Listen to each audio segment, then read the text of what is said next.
तो नमस्कार दोस्तों, स्वागत है आप सभी का हमारे इस चैनल पे। तो यार आज का क्लास जो है बहुत इम्पोर्टेंट होने वाला है, बेहद इम्पोर्टेंट भाई। देखो साइंस का क्लास है। देखो रेलवे का तैयारी कर रहे हैं, रेलवे का तैयारी 2024-25, ठीक है। साइंस से जो है 25 नंबर आना है, 25 नंबर। ये जो क्लास है आपका 25 नंबर लाने में बहुत ज़्यादा कारगर साबित होगा दोस्तों, एकदम। यहाँ पे आपको पूरा प्रीवियस ईयर क्वेश्चन मिलेगा, प्रीवियस ईयर क्वेश्चन मिलेगा, और किस हिसाब से क्वेश्चन पूछे जाते हैं उसके हिसाब से भी क्वेश्चन मिलने वाला है। तो आपको ये जो क्लास है ना बेहद इंपॉर्टेंट होने वाला है। तो भैया जल्दी से फटाफट अपने दोस्तों को शेयर करिए, लाइक मारिए, सब्सक्राइब करिए। तो भैया सब्सक्राइब और लाइक तभी कर लेना, चलो कि लास्ट में अगर वीडियो अच्छी लगे ना तो कर लेना भाई मेरे, ठीक है। बार बार मुलाकात के लिए। चलो आगे बढ़े क्या, आगे बढ़ें क्या, चलो आगे बढ़ते हैं। देखो यहाँ पे आपको जो भी क्लास है उसका पीडीएफ जो है, आपका पीडीएफ कहाँ पे मिलेगा, तो हमारे टेलीग्राम चैनल पर क्या है, बीटा स्टडी एमसीक्यू, ठीक है। इसको स्कैन कर लेना और क्या करना, ज्वाइन कर लेना भाई मेरे, ठीक है। चलो आगे बढ़ें क्या, आगे बढ़ते हैं। देखो आज को जो आपको जो ऊर्जावान बनाएगी ये थॉट देखिए। मेहनत के राह पर चलने वाले ए मुसाफिर तू, खुद को तराशते जा तराशते जा तराशते जा। वाह क्या लाइन लिखा है भाई मेरे, ठीक है। तो भाई मेरे अपने आप को तराशते जाना। और अच्छी लाइन बताऊं, और अच्छी लाइन बताऊं, देखो चलो आगे बढ़े अपने बाबूजी का सपना पूरा करने। इससे बड़ा लाइन कोई हो ही नहीं सकता भाई। चलो आगे बढ़े क्या, आगे बढ़े क्या, चलो आगे बढ़ जाते हैं। देखो लिखा हुआ है, पहला क्वेश्चन आपके स्क्रीन पर क्या है, निम्नलिखित में से कौन सी संरचना अमीबा द्वारा गति के लिए उपयोग होता है। अमीबा द्वारा गति के लिए उपयोग करना मतलब भाई which of the flowing structure is used by amoebae for moment. देखो मोमेंट के लिए कौन सा यूज होता है, तो फिर स्यूडोपोडिया। अब ये स्यूडोपोडिया का है, देखो भाई अमीबा कुछ इस प्रकार से होता है ना, ऐसे कुछ होता है। अब देखो ये जो दिख रहा है साइड साइड में, कौन कौन से में, साइड साइड में जो दिख रहा है उससे क्या बनता है साइड साइड में जो दिख रहा है, इस तरह से मैं कलर कर देता हूँ। ये जो होता है स्यूडोपोडिया होता है, इसके ही मदद से क्या करता है, ये इधर उधर घूमते रहता है, तो ये स्यूडोपोडिया होता है। चलो आगे बढ़े क्या, समझ आ गया अमीबा के बारे में, आगे बढ़े। चलो ये देखो अगला सवाल क्या है, निम्नलिखित में से जंतु जगत की विशेषताएं लिखें। जंतु जगत की विशेषताएं लिखे। भैया ये आरआरबी एनटीपीसी में 2021 में आया था, तो ऐसे ही सवाल पूछे जाएंगे मेरे भाई। Which of the following is not a characteristic of the kingdom Animalia. जंतु जगत की विशेषता क्या नहीं है। पहली बात तो भैया हमें जंतु जगत क्या है समझ ही नहीं आ रहा है। अरे भैया हमें ये जो जगत है बायोलॉजी में 5 भागों में बांटा गया है। कितने भागों में, 5 भागों में। सर एक बार बता देंगे क्या, बता दूं क्या, बता दूं क्या, चलो बता देते हैं भैया। 5 भाग कौन कौन से हैं, तो लिखते जाना भैया। देखो इसको सबसे पहले प्रोकैरियोटिक और यूकैरियोटिक, प्रोकैरियोटिक और यूकैरियोटिक कोशिका के हिसाब से बांटा गया है। प्रोकैरियोटिक और यूकैरियोटिक कोशिका के बारे में के हिसाब से बांटा गया है। अब यूकैरियोटिक जो है क्या, यूकैरियोटिक जो है, देखो 2 तरीक़ा की कोशिकाएं पा जाती है ना। 2 तरीक़ा से कोशिकाएं पा जाती हैं, एक होता है प्रोकैरियोटिक और एक यूकैरियोटिक। समझ गया भैया। देखो जिसमें जिसमें प्रोकैरियोटिक कोशिकाएं पाई जाती हैं, प्रोकैरियोटिक, तो इसमें होता है मोनेरा जगत। कौन सा होता है, मोनेरा जगत। ये होता है मोनेरा जगत। भैया लिखते जाना मोनेरा जगत, मोनेरा जगत, ठीक है। जिसमें यूकैरियोटिक कोशिका होती है इसमें ही कम 4 भाग है। कितने भाग है, 4 भाग है। तो पहले भैया समझते हैं कि किस हिसाब से 4 भाग हैं। तो भैया ये जो यूकैरियोटिक कोशिका होती है पहले किस में बटेगा, एक कोशिकीय और बहुकोशिकीय में। कितने में, एक कोशिकीय और बहुकोशिकीय में। समझ गए भैया, ठीक है, बहुकोशिकीय में ही बटेगा। उसके बाद देखो एक कोशिकी के अंदर, ये जो एक कोशिका है इसके अंदर क्या आएगा, प्रोटिस्टा आएगा। क्या आएगा, प्रोटिस्टा आएगा। समझ गया। तो एक हो गया मोनेरा जगत, दूसरा हो गया प्रोटिस्टा जगत, ठीक है। लिखते जाओ भैया, इसमें लिखा नहीं रहे, ठीक है। मोनेरा जगत, प्रोटिस्टा जगत। प्रोटिस्टा जगत जिसके पास एक कोशिका होता है, और यूकैरियोटिक कोशिका होती है, ठीक है। अब आते हैं इधर, जिसके पास बहुत सारी कोशिकाएं होती हैं, मतलब बहुकोशिकीय। बहुकोशिकीय को दो तरीके से बांटा गया है। अब ये दो तरीका कैसे कि भैया जिसके पास होता है सेल वॉल, किसके पास, जिसके पास सेल वॉल होता है, जिसके पास सेल, जिसके पास सेल वॉल होता है उसको अलग रखा गया है, जिसके पास सेल वॉल नहीं होता है उसको अलग रखा गया है। चलो अच्छी बात है, समझिए भैया। अब जिसके पास सेल वॉल होता है वो प्लांट और फंगी होता है। क्या होता है? प्लांट और फंगी। तो भैया पहला हो गया मोनेरा जगत, दूसरा हो गया प्रोटिस्टा, तीसरा क्या हो गया? प्लांट और फंगाई। प्लांट और फंगाई, जिसके पास सेल वॉल है प्लांट और फंगाई, तो चार हो गए। और लास्ट जिसके पास सेल वॉल नहीं होते हैं वो एलिमीनिया कहलाते हैं। जैसे एनिमल या जंतु जगत भी कहते हैं। किसे कहते हैं? जंतु जगत, जिसके पास सेल वॉल नहीं होते। इसका मतलब ये है कि ये जो जंतु जगत है, जंतु जगत, ये बहुकोशिकीय होते हैं। ये क्या होते हैं? एनिमीलिया जो है या जंतु जगत जो है बहुकोशिकीय होते हैं। और उसके पास यूकैरियोटिक कोशिकाएं भी होती हैं। समझ गए? और ये जो जंतु है विषम पोषी होते हैं कि नहीं? समझ गए ना? तो फिर हम पांच जगत, ठीक है, लिखिए। पांच जगत क्या है? Monera, protista, plant, fungi, Animalia. समझ गए? पांच जगत कौन कौन से? Monera, protista, plant, fungi, Animalia. ठीक है, तो अभी किसके बारे में पूछा गया है? एनिमिलिया के बारे में पूछा गया है। एनिमिलिया के बारे में हम क्या क्या जानते हैं भैया? ये बहुकोशिकीय है क्या? है भैया। इसके पास कोशिका भित्ति की कमी है क्या? सेल वॉल की कमी है क्या? बिल्कुल है भैया। अब देखो वे विषम पोषी होते क्या? विषम पोषी होते हैं। तो पूछ रहा है विशेषता कौन नहीं है, तो भैया ये कौन नहीं है यही आएगा। ठीक है, तो ऑप्शन नंबर क्या हो जाएगा? बी सही हो जाएगा। स्वपोषी नहीं होते, वो तो प्लांट होते हैं भैया। कौन होते हैं? प्लांट। ठीक है, चलो आगे बढ़े। क्या समझ आ गया? क्या समझ आ गया? क्या लिख लिए पूरी बातें? चलो आगे बढ़ें। देखो अब अगला सवाल क्या है? इनमें से कौन सा कोशिकीय जीव या बहुकोशिकीय जीव हैं? अरे वाह, क्या सवाल है भैया। एक बात तो ये समझ लो कि ये जो आपने पढ़ा मोनेरा जगत, मोनेरा जगत पढ़ा गया। प्रोकैरियोटिक कोशिका याद आ गया सर। प्रोकैरियोटिक कोशिका जो है मोनेरा जगत के अंतर्गत, मोनेरा जगत के अंतर्गत आता है। ठीक है, तो जो भी मोनेरा जगत होगा, मोनेरा जगत होगा उसके अंदर पूरा बैक्टीरिया आएगा। क्या आएगा? पूरा बैक्टीरिया आएगा मेरे भाई। ठीक है, बैक्टीरिया आएगा। तो देखो ये जो है साइनोबैक्टीरिया, तो बैक्टीरिया है। ठीक है, तो फिर उसके बाद आता है माइकोप्लाज्मा, ये भी कुछ, ये भी बैक्टीरिया है। क्या है? ये भी बैक्टीरिया है। ये पैरामीशियम, ये एक कोशिकीय जीव है। एक कोशिकीय जीव है। ये प्रोटिस्टा के अंतर्गत आता है। किसके अंतर्गत आता है? प्रोटिस्टा के अंतर्गत आता है। अरे भैया वाह, आप समझ आ गया क्या? प्रोटिस्टा के अंतर्गत आ गए ना? प्रोटिस्टा समझ गए। प्रोटिस्टा एक कोशिकीय जीव है। ठीक है, जो पैरामीशियम उदाहरण है। ये बैक्टीरियाज हैं और बैक्टीरियाज मोनेरा जगत के अंतर्गत आता है। तो भैया सही आंसर क्या होगा? बहुकोशिकीय पूछा है तो आंसर नंबर ए सही हो जाएगा। समझ आएगा? आ गया ना? आगे बढ़े, आगे बढ़ जाते हैं भैया। चलो अगला सवाल क्या है? कौन सा प्रोटिस्ट पादप जैसी और जंतु जैसी दोनों की विशेषता रखता है? भैया दोनों की तरह विशेषता रखने वाला कोई जीव है क्या? है ना भैया, ये युगलेना है। अब बोलो युगलेना, इसके बारे में थोड़ा बता दो भैया। ये जो युगलेना है बिल्कुल पादप जैसी और जंतु जैसी विशेषताएं रखती है। देखो पादप क्या होती है? स्वपोषित है क्या होती है, और जंतु जैसी, जंतु के पास जो विशेषताएं होती है उसके पास जो विशेषताएं होती है युगलेना के पास है। ये एक प्रकार का पौधा है, समझ लो। क्या है? ये पौधा है जो कीचड़ या फिर पानी वगैरह में पाया जाता है। चलो अच्छी बात है, समझ गया। क्या आगे बढ़ें? क्या ये उगलेना सही आंसर हो जाएगा ऑप्शन। अब देखो उस पादप समूह को क्या कहा जाता है जिसके पौधे में जड़, तना और पत्ती बिल्कुल नहीं होते? जड़, तना, पत्ती नहीं होते, वो क्या कहलाता है? थैलस कहलाता है। थैलस थैलस थैलस, याद रख लो मेरे भाई। क्या कहलाता है? थैलस कहलाता है। आगे बढ़े क्या? चलो आगे बढ़े। चलो अगला सवाल क्या है? निम्नलिखित में से पौधे को ब्रायोफाइटा के वर्ग में रखा गया। अब देखो पौधे के बारे में आ गया। किसके बारे में? पौधे के बारे में।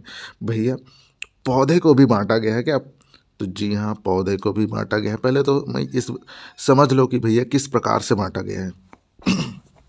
देखो सबसे पहले देखे हैं कि यहाँ पे अनुपुष्प नहीं, अपुष्पोभित है। क्या है?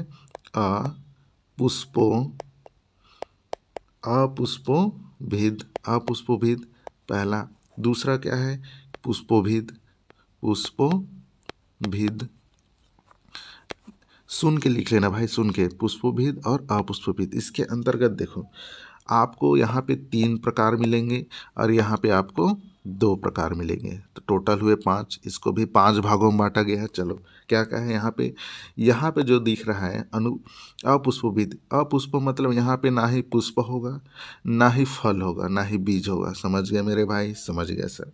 ठीक है, आगे अब देखो ये 3 भाग है क्या? 3 ठो नाम बता दो बस, हमें इससे मतलब है। तो भैया लिखते जाओ। एक होता है थैलोफाइटा। क्या होता है? एक थैलोफाइटा होता है, थैलोफाइटा। तो दूसरा क्या होता है? दूसरा होता है ब्रायोफाइटा। दूसरा क्या होता है? Bryophyta, Thallophyta, bryophyta. एक होता है टेरिडोफाइटा। क्या होता है? टेरिडोफाइटा। अच्छी समझ आ गया भैया। अब एक चीज़ और, यहाँ पे 2 चीज़ और बता दो। यहाँ पे देखो पुष्पोभिद में, ठीक है, इसमें पहला तो हो गया टेरिडोफाइटा, ब्रायोफाइटा और सॉरी थैलोफाइटा, ब्रायोफाइटा और टेरिडोफाइटा, ये हो गया। अब यहाँ पे जो 2 प्रकार है वो कौन कौन से है? तो जिम्नोस्पर्म, एंजियोस्पर्म। क्या होता है? जिम्नोस्पर्म और एंजियोस्पर्म। ये बात समझ आ गया। जिम्नोस्पर्म हिंदी में देखो अनावृत बीजियों बोलते हैं, अनावृत बीजियों, इसको अनावृत बीजियों, और एंजियोस्पर्म को आवृत बीजी। ये अनावृत और आवृत बीज मतलब समझ आया क्या? नहीं समझ आया तो सुन लो भैया। ये जो है देखो, जिस आवृत बीजी बोल रहा है इसका मतलब ये है कि बीज जो है अंदर में होगा, बीज जो है अंदर में होगा। अच्छा समझ आ गया भैया। अब अनावृत बीज मतलब होता है जो सीधा ही बीज होता है, सीधा ही बीज मतलब जो आवृत बीजी होते हैं, आवृत बीज जो एंजियोस्पर्म होते हैं वो आम हैं, समझ गए। और जो सीधा ही डायरेक्ट क्या रहता है? एकदम बीज रहता है, उसमें अंदर में कुछ खाने के लिए होगा, ठीक है, तो बाहर से ही एकदम से बीज जैसा होगा, तो वो जो है अनावृत बीज के अंतर्गत आएगा। जैसे कोई उदाहरण है क्या? अनावृत बीज है सर, है ना, देवदार है, चीड़ का पेड़ है, समझ गए। और एंजियोस्पर्म में आ जाएगा आम का फल वगैरह हो गया, पपीता हो गया, ठीक है, अब समझ गए। अब यहाँ पे देखो पुष्पोभिद में यहाँ पे थैलोफाइटा है। इसमें इन तीनों में 3 चीज़ याद कर लेना, एक एक बातें याद कर ले। इसमें जो है आपका क्या पाया जाता है? इसमें जाइलम और फ्लोएम बिल्कुल नहीं पाया जाता, संवहनी ऊतक नहीं पाया जाता। इसमें पाया जाता है क्या? इसमें भी नहीं पाया जाता। इसमें पाया जाता है क्या? हाँ सर इसमें पाया जाता है। ओहो चलो अच्छी बात है, समझ आ गया। आप समझ गए। तो भैया हमारा सवाल क्या था कि जिसमें कौन से पौधे को ब्रायोफाइटा में? तो भैया इसका ऑप्शन नंबर ए हो जाएगा, ठीक है, ऑप्शन नंबर ए। सर इसके बारे में तो नहीं बताया, ठीक है। तो भैया हम ये जो आता है किसके अंदर आता है? ब्रायोफाइटा के अंतर्गत आता है। आगे बढ़े क्या? आगे बढ़े क्या? 5 प्रकार सीख गए, 5 सीख गए। क्या क्या है? थैलोफाइटा, ब्रायोफाइटा, टेरिडोफाइटा, और इधर देखें तो xylem sir, sorry, gymnosperm, angiosperm, gymnosperm, angiosperm, अनावृत बीजियाँ और आवृत बीजियाँ। समझ गया क्या? उदाहरण भी बताया क्या मैं? चलो आगे बढ़े क्या? बढ़े, चलो। अगला सवाल जो आ जाता है आपके सामने, टेरिडोफाइटा समूह के पौधों इनमें से कौन सा अंग नहीं पाया जाता? तो भैया हमने पढ़ा पुष्पोद्भिद और अपुष्पोद्भिद। तो ये अपुष्पोद के अंतर्गत आता है, मतलब जिसमें फ्लावर्स वगैरह, फल वगैरह बिल्कुल नहीं होंगे। तो ऑप्शन नंबर बी सही हो जाएगा। सही होएगा क्या? सही हुआ ना। चलो आगे बढ़े क्या? चलो अगला सवाल जो आ जाता है, इनमें से कौन सा गैर संवहनी पौधा है? गैर संवहनी मतलब जिसमें वस्कुलर प्लांट्स, वस्कुलर प्लांट्स मतलब जिसमें संवहनी ऊतक नहीं पाया जाता है, सॉरी, हाँ संवहनी ऊतक नहीं पाया जाता है, जाइलम और फ्लोएम नहीं पाया जाता है, वो है कारा। क्या है? कारा। आगे बढ़े क्या? चलो आगे बढ़ जाते हैं। ऑप्शन, अब देखो निम्नलिखित में से कौन सा पौधा अनावृत बीज है? अनावृत बीजियाँ मतलब वही समझ आएगा ना, देवदार, मैंने बताया था ना एग्जाम्पल। चलो आगे बढ़े क्या? चलो अगला सवाल क्या है? अगला सवाल बोल रहा है मानव शरीर में एक अंतःस्रावी ग्रंथि नहीं है। नहीं है तो पूछ रहा है भैया लीवर जो है अंतःस्रावी ग्रंथियाँ नहीं है, बाकी सब अंतःस्रावी ग्रंथियाँ है। समझ गया क्या? समझ गया ना। चलो आगे बढ़े क्या? चलो चलो आगे बढ़ जाते हैं। ये देखो मानव शरीर की वह ग्रंथि जो एंजाइम और हार्मोन दोनों स्राव करती है। एंजाइम और हार्मोन्स, ये जो पेनक्रियाज दिख रहा है कहाँ पे है, ये है, ठीक है। ये जो है दो चीज़ें एंजाइम्स और हार्मोन्स स्राव करती है। एंजाइम और हार्मोन्स एक आठ नाम बता दे क्या सर, बता देते हैं। देखो ये जो एंजाइम्स होती हैं, एंजाइम्स में क्या होता है, इंसुलिन होता है, इंसुलिन हार्मोन, ग्लूकागॉन हार्मोन, कौन सा, ग्लूकागॉन हार्मोन, और क्या है, एक आठ और बता दो, सोमेटोस्टेरॉन। क्या होता है, सोमेटोस्टेरॉन। अब इधर उधर एंजाइम्स हो गया, सॉरी ये हार्मोन्स है, क्या है ये तो हार्मोन्स हो गया, हार्मोन्स हो गया क्या, ये जो है हार्मोन्स है, क्या है, हार्मोन्स। अब एक आठ एंजाइम्स का नाम बता दो, एंजाइम्स का नाम बता देते हैं। ट्रिप्सिन, काइनोस्ट्रीन, ट्रिप्सिन क्या है, ट्रिप्सिन, काइनोट्रिप्सिन, ये सब याद रख लेना, ठीक है। समझ गए सर। चलो आगे बढ़े क्या, तो ऑप्शन नंबर जो है 20 सही हो जाता है। आगे बढ़ें, चलो आगे बढ़ जाते हैं। लिखा हुआ है मानव शरीर की सबसे छोटी ग्रंथि कौन सी है। सबको पता है भाई, पीनियल ग्लैंड। कौन सा, पीनियल। तो फिर बड़ा कौन सा होगा, तो थायराइड ग्लैंड। बड़ा कौन है, थायराइड ग्लैंड। समझ गया क्या, ऑप्शन नंबर सी सही हो जाएगा। आगे बढ़ें, आगे बढ़ जाते हैं। चलो लिखा हुआ है मनुष्य की स्लीप वैक साइकिल किस हार्मोन द्वारा नियंत्रित होता है। भैया सोने और जागने के लिए, सोने और जागने के लिए तो भैया ये जो पीनियल ग्लैंड है, कौन सा पीनियल ग्लैंड है, उससे क्या निकलता है, हमारा मेलाटोनिन हार्मोन निकलता है। क्या निकलता है, मेलाटोनिन हार्मोन निकलता है। आगे बढ़े क्या, ऑप्शन नंबर डी सही हो जाएगा। चलो देखो अब क्या है, मानव वृद्धि हार्मोन किस ग्रंथि से स्रावित होती है। क्या बात है सर, मानव वृद्धि, तो इसका ऑप्शन नंबर बी सही हो जाएगा। ये जो देखो अग्र पिट्यूटरी ये जो होता है और पश्च पिट्यूटरी होता है, क्या होता है, अग्र पिट्यूटरी और पश्च पिट्यूटरी, इसके अंदर बहुत सारे हार्मोन्स निकलते हैं, इसके अंतर्गत भी हार्मोन्स निकलते हैं। जो पश्च होते हैं उससे ऑक्सीटोसिन हार्मोन निकलता है, और कुछ निकलता है क्या, ADH हार्मोन निकलता है, ADH निकलता है, ठीक है। एंटी डायरेटिक हार्मोन्स, इधर देखो अगर पिट्यूटरी ग्रंथि में देखें तो क्या निकलता है सर, तो निकलता है यहाँ से, देखो पहले तो ग्रोथ हार्मोन निकलता है जो अभी पूछा गया है ना, मानव वृद्धि हार्मोन। उसके बाद फिर ACTH हार्मोन निकलता है, क्या निकलता है। दूसरा क्या निकलता है, यहाँ पे हमारे पास निकलता है FSH हार्मोन निकलता है, और भी निकलता है क्या, बिल्कुल निकलता है भाई मेरे, एड्रीनल स्टेटॉइड स्टिमुलेटिव हार्मोन्स निकलता है, एड्रीनल स्टिमुलेटिव हार्मोन निकलता है, ठीक है। ये सब हार्मोन्स निकलता है, ठीक है। समझ गए, आगे बढ़ें क्या, बढ़ें, आगे बढ़ जाते हैं भाई।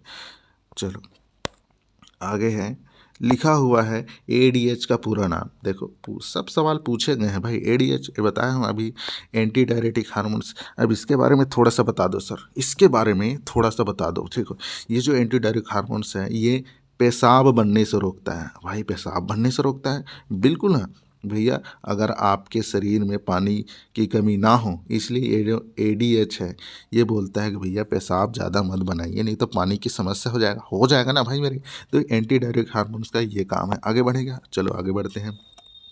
चलो निम्नलिखित में से कौन सा ग्रंथि इंसुलिन हार्मोन का उत्पादन करती है। क्या गजब का सवाल है भैया, इंसुलिन हार्मोन का उत्पादन कौन करती है, तो हमें पता है पेनक्रियाज। मैंने बताया क्या, बिल्कुल बताया है भाई। आगे बढ़ें, आगे बढ़ जाते हैं। चलो कौन सा हार्मोन शरीर के ग्लूकोज को बहुत कम होने से कम होने से बचाता है। देखो पहली बात तो यहाँ कॉन्सेप्ट समझ लो भाई, कॉन्सेप्ट कैसा कॉन्सेप्ट, तो भैया हमारे शरीर में ग्लूकोज की मात्रा ज़्यादा होता है। क्या होता है, जैसे ही ग्लूकोज की मात्रा ज़्यादा होता है तो क्या होता है सर, ये जो है ये इंसुलिन हार्मोन के मदद से, इंसुलिन हार्मोन के मदद से किस में बदल जाता है, तो ग्लाइकोजन में बदल जाता है। किस में बदल जाता है, ग्लाइकोजन में बदल जाता है, ठीक है, समझ गया।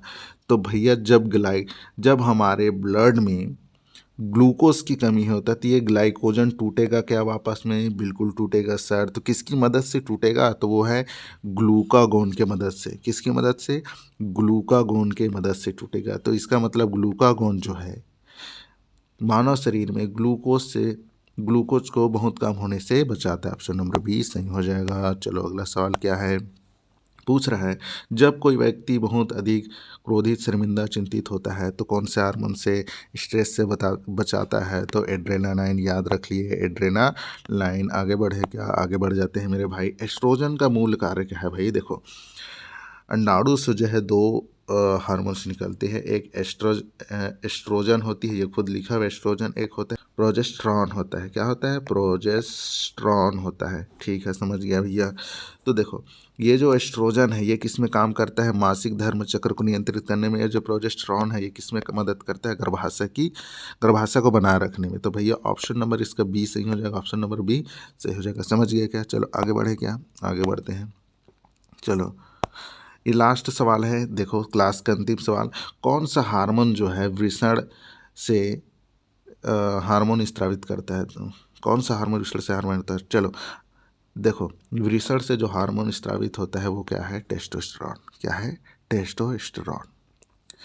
आज की क्लास यहीं ख़त्म होता है भैया। देखो, बार बार मिलना है तो हमसे ये जो थैंक्स है ये हमारी तरफ से है, और लाइक और ये सब्सक्राइब ये आपके तरफ से होना चाहिए। बार बार हमारी इस छोटी सी मेहनत के लिए आपका एक लाइक और सब्सक्राइब हमारे लिए बेहद इंपॉर्टेंट है। तो भैया मिलते रहिए, और आपका जो ये 25 नंबर है साइंस में, हम तो दिला के रहेंगे भाई। बस क्लास मतलब दिला के रहेंगे, कहने का मतलब हमारी जो मेहनत होगी वो 25 नंबर के लिए आपके लिए होगी भैया, आपके लिए होगी। तो चैनल को सब्सक्राइब करें और पढ़ते रहें, मेहनत करते रहिए। चलिए मिलते हैं अगले एपिसोड में।